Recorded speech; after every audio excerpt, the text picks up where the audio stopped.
We keep hearing that guaranteed basic income uplifts people. But does it? I'm Charles Blaine, and this is Texas Tomorrow.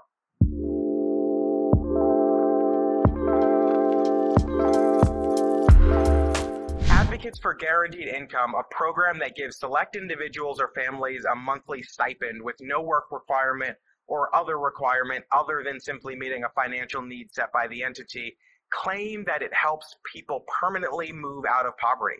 And they also claim a number of other effects from health to family life and education. It's supposed to improve everything. But does it?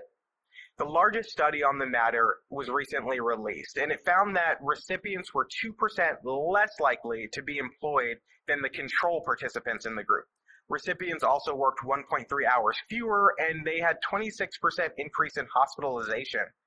And they also found a minor 0.3 day increase in the days that they consumed at least one alcoholic beverage.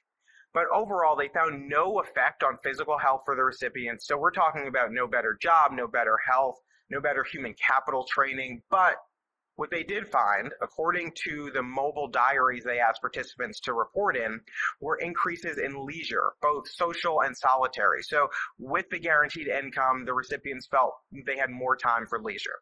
The results aren't as bad as some expected them to be, but they're certainly more underwhelming than supporters of the program had people believing up until this point.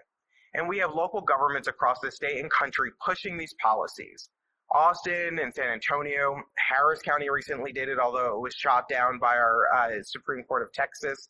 Stafford, Texas talked about it but never moved forward.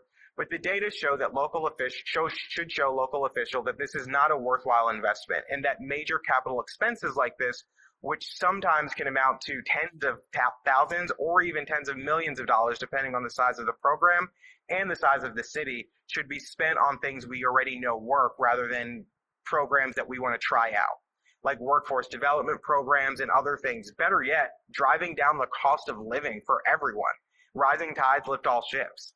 This is the first of many studies to come from this policy, but these results should signal to officials that it's time to change course before we get too far down this path.